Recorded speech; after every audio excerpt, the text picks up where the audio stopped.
Hi, and welcome back to our discussion of salvation. Today we want to look at a new word today that you've probably not heard of before. That word is theosis. It is a Greek word meaning participation in the divine. It's also called deification or divinization, as some of the older writers have called it. But I prefer the term theosis, because it helps us to understand exactly what we mean when we say that we are participants in the divine nature. Let me give you an introduction to this by showing how some ancient and modern writers have used the term. In the words of Irenaeus and Athanasius, God became man in order that man might become God, is what they mean by theosis. Now, when they say God, they don't mean that we become a fourth person of the Trinity. What they mean is that we become participants in the divine nature. And anything less than saying we become God isn't close enough. I'll explain that a little closer, a little bit more in just a minute. George Florovsky calls it this: Theosis is that intimate intercourse of man with God, in which the whole of human existence is, as it were, permeated with the divine presence. The ancient church father Dionysius the Areopagite says it is attaining of likeness to God and union with Him as so far as is possible. And those are the key words right there. As so far as is possible. So far as is possible. And we don't really know how far that is, but we know that we are promised as far as is possible. And to say that there is a point at which that union goes no closer is wrong. Let me explain it this way.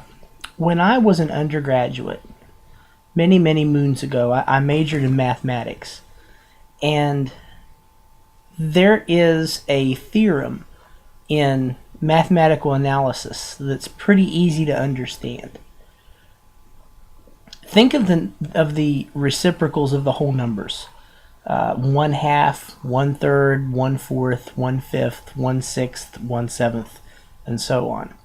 As the denominator, the number on the bottom, gets larger, the fraction gets smaller.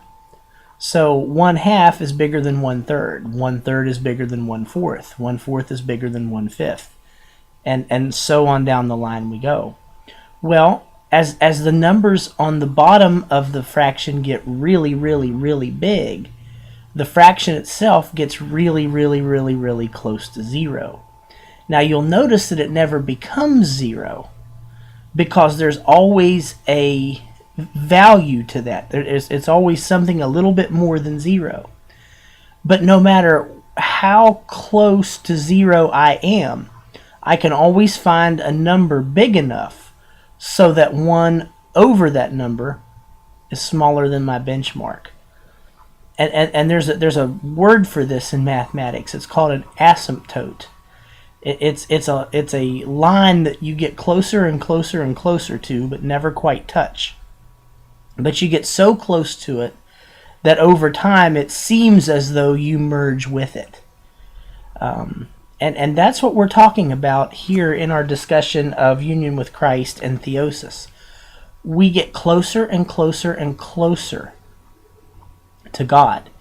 So close that, in fact, if we put a boundary on closeness, we'll pass that boundary every time. No matter how close to God the boundary becomes, we get closer. So we asymptotically, if I may use that phrase, get closer and closer to God and come in union with Him. And that's exactly what the church fathers like Athanasius and Irenaeus meant by God became man in order that man might become God. They meant that we get so close to God, we get so close to who He is, that there's no other way to describe it. Anything you say that's less is surpassed. And so, understanding it in their light, it's a beautiful saying. But if you don't understand what they meant by it, it can kind of scare you. Now, here's the relationship with theosis and perichoretic union, what we've talked about before. When Jesus was conceived, we have to be really careful about how we talk about these things, because we can get ourselves in trouble if we're not careful. But just go back and do a quick review of the virgin birth and what we know about it. Here's what we know. We know that the eternal Son of God, the pre-existing Logos, if you will, came down to Mary and was joined to human flesh in her womb, conceived by the Spirit. So the eternal Son has always been. And when the eternal Son is joined to the human flesh in the womb of Mary, that eternal Son, that divine Logos, deifies that human nature. In other words, it joins he joins the human nature to himself in the womb of Mary and deifies it, takes this human nature that beforehand had not been personal, personalizes it in himself, and takes this human nature into himself, and making it a permanent part of the divine Son, joining himself forever to human nature.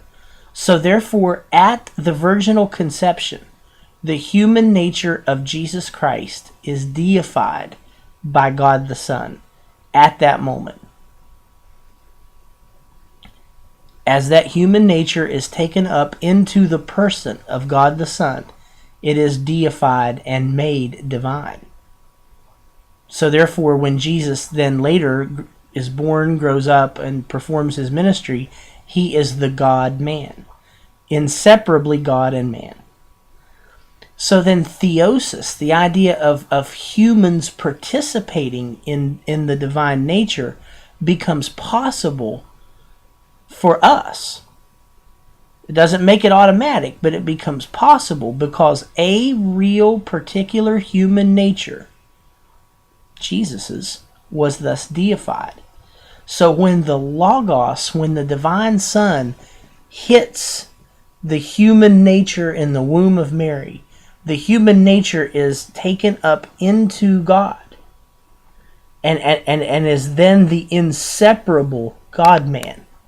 Now what that means for us is that the possibility now exists of humans being deified because a human was deified. You follow with me? Because it happens to one, it now can happen to others. And since theosis comes to humanity through Christ's human nature, the only way it can come to other humans is via active participation in Christ's human nature. So this is where this all begins to make some sense. At least I think it does. It is within this bond of perichoretic union where we are in Christ and Christ is in us, both actively participating and statically indwelling. In both of those instances is where theosis occurs. It's only possible because of an underlying ontological perichoretic union that joins Christ and us. Okay? Now, having said that, now we can see the links in the chain of the great divine unions.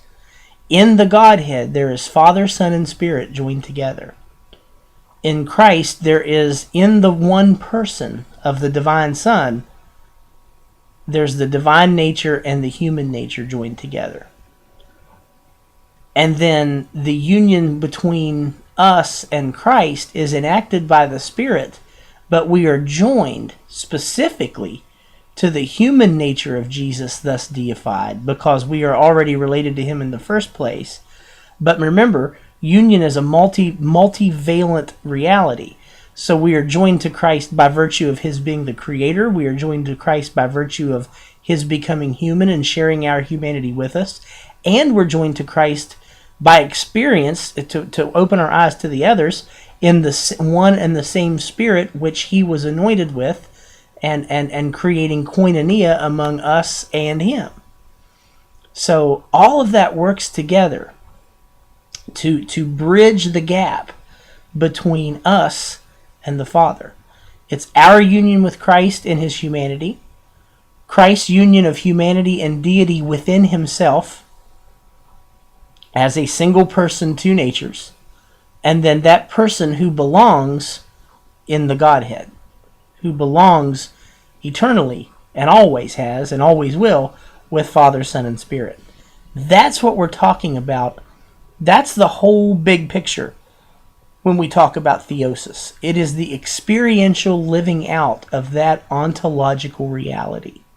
It is living in the knowledge that we are joined to Jesus Christ, and therefore we are participants and partakers of the divine nature as we live in him. And we're not just out here all alone on an island, but rather we have been given access to the very inner life of the Trinity in him. He is the key because he has joined us to him and he belongs there. So we are there by virtue of he who belongs there. That's going to seem confusing, and you're probably going to need to watch this another time or two or listen to it, however the case may be. But that is what we really mean when we talk about being a partaker of the divine nature, that we are joined in with him in a real ontological, honest-to-goodness union. It's not just a wishing union. It's not just a moral union. It's not just a willful union. It is a real union that he has taken us into himself, not only because he's creator, but because he then became human, and then because he, being poured out with the Spirit beyond measure, has invited us to share in that, as he has poured out the Spirit to us as the church. So that's really a blessed thing. And I hope that you are able to begin to grasp that reality. It is wonderful to contemplate that. But that's what theosis is. That's what we mean when we say we are partakers of the divine nature. I hope that helps. I'm going to make one more little video here to talk about how the perichoretic union and theosis work, to help show us where some weaknesses lie, and then we will begin to move on toward atonement, which is another interesting topic in and of itself. So we'll be back soon. Thanks. Enjoy. Bye.